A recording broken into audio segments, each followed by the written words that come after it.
Are you listening? Welcome back to the Nerf Report. My name is Bryant. Day 3 of E3 has come to a close. And I gotta be honest, today was kind of all over the place. Obviously, the two big press events were Capcom and Razer. But we also had a ton of indie developers drop some cool E3 announcements over on Twitter. Oculus announced 2 new games coming to their VR headset. And we even had some news come through for the cloud gaming platform Amazon Luna. So first up, let's talk about Capcom, who is clearly a legend in the video game industry. I mean, they've worked on games like Resident Evil, Street Fighter, and Monster Hunter, and for this year's E3, Capcom held a mini-style direct that dropped news like DLC for Resident Evil Village is now in development for all platforms, and Resident Evil Artiverse will be launching next month in July. Capcom also used this opportunity to drop a brand new trailer for Monster Hunter Stories 2 Wings of Ruin, which is a turn-based JRPG that is coming to the Nintendo Switch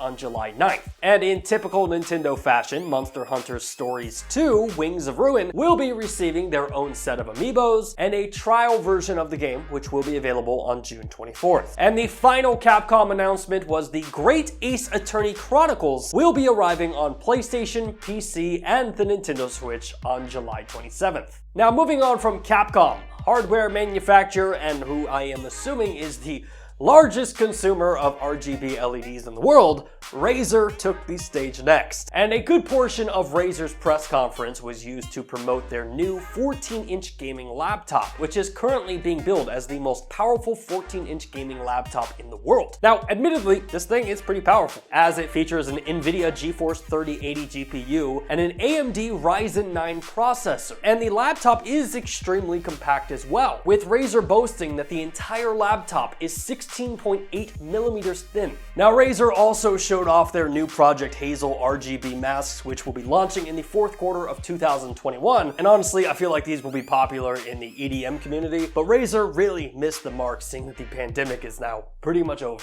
All right, let's talk about some indies. We got a new trailer for the dinosaur first-person shooter game Extinction, which will be coming to PC, PlayStation, and Xbox, along with the developer admitting that they are open to also bringing the game to Stadia and the Nintendo Switch as well. Niantic, the studio behind Pokemon Go and Wizards Unite, has announced a new mobile augmented reality game, but this time it'll be taking place in the world of Transformers, which, if you allow me to go out into my driveway and transform my car into an Autobot, I am 100% in. And the final bit of indie news is that Get Packed Fully Loaded, the frantic party moving game, will be coming to PlayStation, Xbox, and PC. Now, cloud gaming for me has been a really exciting vertical to watch, as I really do believe that it is the future of gaming. And yesterday it was revealed that cloud gaming platform Amazon Luna will be opening up their service to Prime members in the United States between June 21st and June 22nd. Now, if you were unaware, Amazon Luna has previously been stuck behind an invite-only access, so it is exciting to see them open it up to new potential players. And I guess to close us out, let's head on over to the world of virtual reality, which saw Oculus announce 2 new games, including a Township Tale, which is an open-world multiplayer VR RPG coming to the Oculus store on July 15th, and Unplugged Air Guitar, which will be arriving on the Oculus Quest in the fall of 2021. And I guess at the end of the day,